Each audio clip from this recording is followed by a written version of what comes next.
And I guess if you don't have a death experience or an out-of-body experience, you don't truly know what that is, because I could go on and try to explain it. But explaining love is another thing you can't do. So the concept of teaching love, you don't teach love. You can't teach love. You can only show it. And if people can perceive what you do as love, they can slowly get an idea of what it is. As they say, well, you say you love somebody, that means you love them. Really? How many people say I love a tree? Which is, you can love a tree, but how many people say they love their wife or their husband and they go out and cheat on them right the next day? So the words we use, and TJ's into words a lot. I'm not. I had dyslexia when I was little. I mean, I still have it. And I had a couple other problems. So writing, spelling, things are backwards to me. So when I do talk, I kind of go around in a circle, but I feel all things come around or go around the same circle because it's all within your reality. So for me, life is hard, always hard. And like I always tell people, take all the beautiful times you had in your whole life and put them together day by day. How many years of happiness did you have, total happiness? I said, how many years does it come to?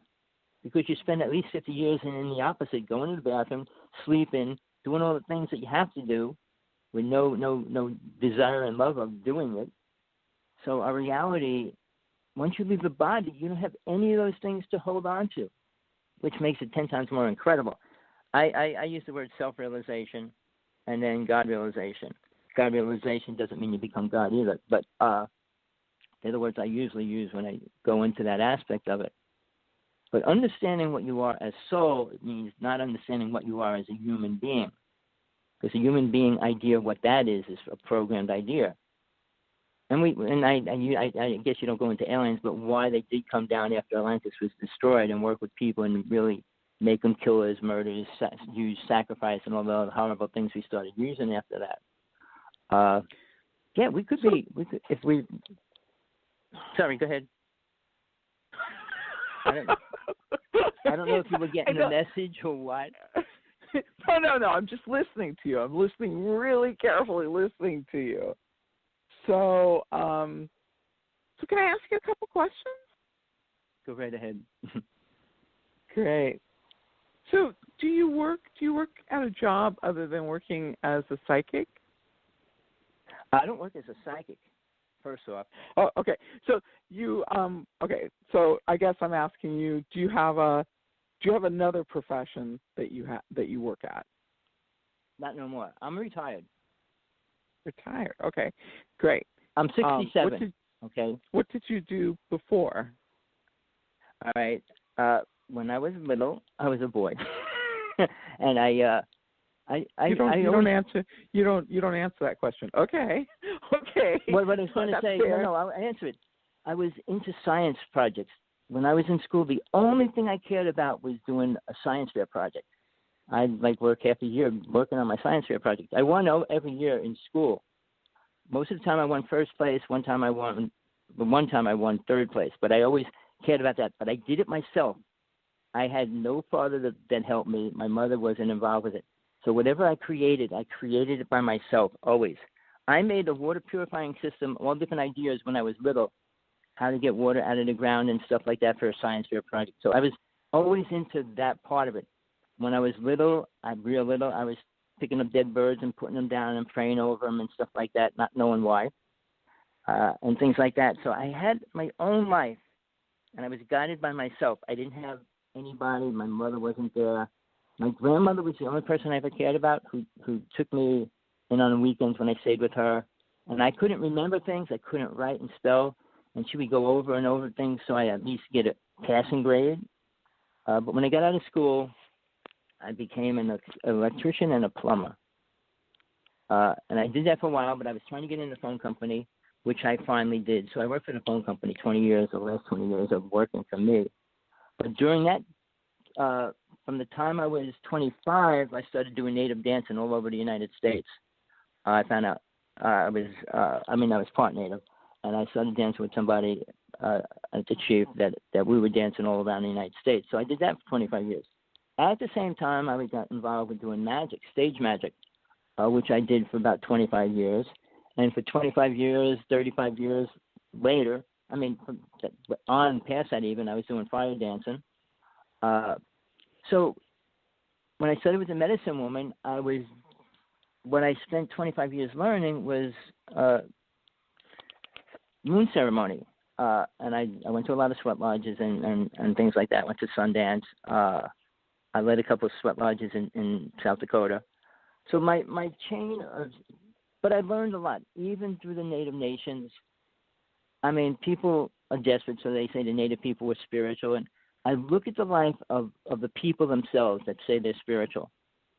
And I look at the reality, what they create. I mean, now the Native people are saying they work with the star beings. Well, the star beings didn't help them do much. That's for one.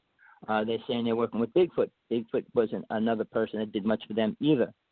They're not doing anything for us either. So I take everything apart, tear it down, and go back to the beginning of like the first time love was ever mentioned in any point of history, and try to prove it. See, that's what I learned. And when I learned about women were always the dark side. In the Native nation, the women is accepted. But I like my passion was for dancing.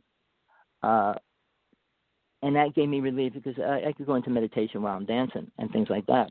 But when I was doing moon ceremony, do you know what moon ceremony is or no? Yes. Yes. Okay, because so, I spent. I made it to 4th level. Men can't go to 5th level.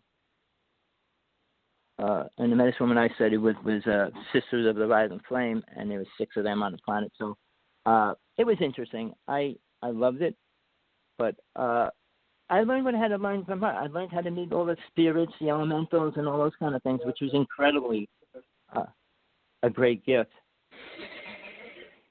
Wow. Great conversation. Thank you so much. Okay, so let me talk for a second. I'm so sorry to interrupt you. Sure, no problem. Sorry.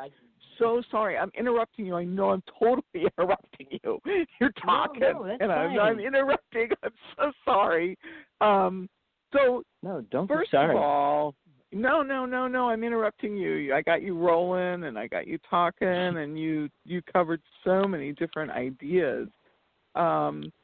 So can I talk about you like in a personal way, or would you rather not? Any way you want it. Any way you want it, you got it.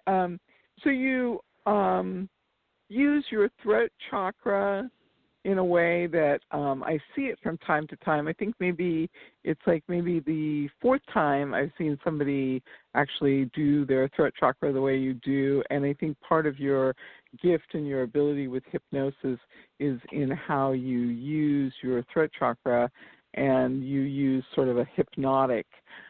People are hypnotized by your voice, and then they become relaxed, and then that's the process of hypnosis. So I like hypnosis, and I like self-hypnosis, and I think there's a lot of really extraordinary applications for hypnosis. Like I use it for when I have dental work, and I put myself into an altered state, and then you can have your dental work done without any Novocaine, or a small amount if you just can't sustain it. So, and I used it for childbirth, and it's a really great tool for pain management, and it's just a very effective tool.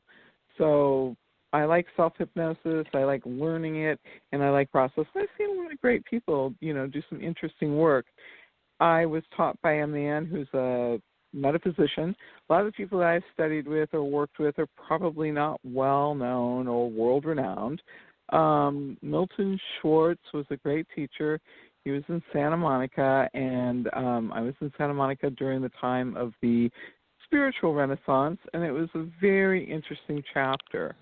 So Milton Schwartz was somebody who really had wanted to become, a master hypnotist, and he was brought in on situations where people had had a trauma, and the family asked him to take and go in and hypnotize the person and remove the memory. And I personally never saw him do any of these things, but these are the sort of things he was interested in.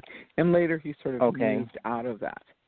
So so that's my first comment about you personally is, how you use hypnosis. And then interesting that you worked for the phone company because that's all about communication.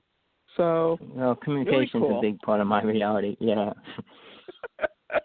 So that matches up really good. But can I just say it was really nice to meet you. It was very nice.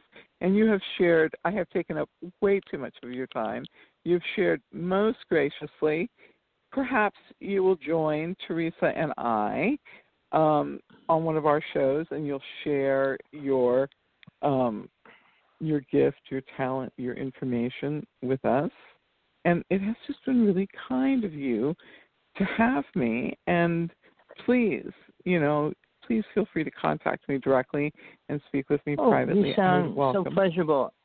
I mean, not too many times you got somebody that's really, I think, like you said, I don't even, I mean, when I was learning how to see people's auras, I looked at everybody. 2 years, I decided I don't want to see nobody's aura. Because I only saw, truthfully, in those 2 years, I only saw 2 people that had incredible auras. One of them was an old lady speaking for religion, Eckankar, and she, when she walked in a room, and this is no lie, there was 2,500 people in the room. When she came in the door, I saw this yellow light just flow over the whole arena. And when she walked next to me, she turns around, looks me in the eyes, and she goes, "I love you." And then she walked up to the stage. Wow. I mean, it blew me away because she knew I could see her, and she could see me. Right. It was incredible. But when you see people and their aura is so dark and these things coming through, and it's like I couldn't do it. But the one other thing, I was empathic for 2.5 years. Right. And that was the worst time of my life. I actually. I don't. I'm laughing because people think it'd be so great to be so intuitive and stuff, and there's a price to pay for everything in this world. So it is true. I ended up begging God. I said, "Look, I appreciate it. It was great. Want it. I don't want to be in that space anymore." And this is what I did. I don't know how people say, "Well, I was empathic," but you know what I did every single day? I would confront somebody on what they were thinking. Once a day, I said, "I'm making this up. I'm making it up." I mean, I heard some really bad things. People's minds goes pretty bad when they know nobody can hear them, or at least that's what they think. I mean, I'd be on the street, and this guy would be saying something. And I'd stop. I said, "Excuse me?" And he'd look at me. I said, "You would really do it?" And go, "Do what? What you just said?" "Oh, I didn't say that to nobody." And I always made sure that I was reading what I heard was right. Because I didn't want to make these things up in my mind and say everybody's just so evil, and especially when they come up with things like that and they could say it and think it. But, yeah, it left me after that. But it taught me a lot. I mean, I don't look at people's auras unless there's a reason to. I mean, if somebody says, "Can you see my aura?" and something like that. No, I don't do it a lot. I try pulling back because, I don't want to tell somebody that their aura's got a lot of holes in it. I say, "Oh, you smoke, or you drink, or anything." They don't want to know that's bad. I mean, they're putting it in their life, and they should know it's bad. But saying it's affecting their aura, they don't want to hear that either. So yeah, I went through so many things that it's hard for me to deal with some people in a lot of ways. Because I said, "Look, do you care about life? Do you care about death? Do you care about anything other than making money, having sex?" I mean, there's only a few things men want, and I'm saying 80 to 90% of men, they only care about a few things. So I said, go outside of that. Go outside of sports. Go out. I said, if we just gave up sports and put that money towards children, this world would increase rapidly and change. Little things. I said, if you have a child, take care of them. Don't run away from them. I mean, all the little things that are important. So my new book, you want me to tell you what this title is? What it's about? I didn't come up with an exact title yet. It's basically about rape. I told you. Gosh. Yeah, you did. From abuse. I mean, I went through it too. So, I mean, I'm not making it up. I know what it feels like. I know what it does. But 2 of my wives were raped. On top of that, the medicine woman I dealt with, if she had 100 people in a room at any given time, the first thing she would say, "I want everybody to be real to themselves and to me. Raise your hand if you ever sexually abused." Every single person raised their hand, men and women. Right. Every seminar, every workshop. So, yeah. I I was told to do a book a long time ago, but I really didn't want to focus on it. But I'm at a point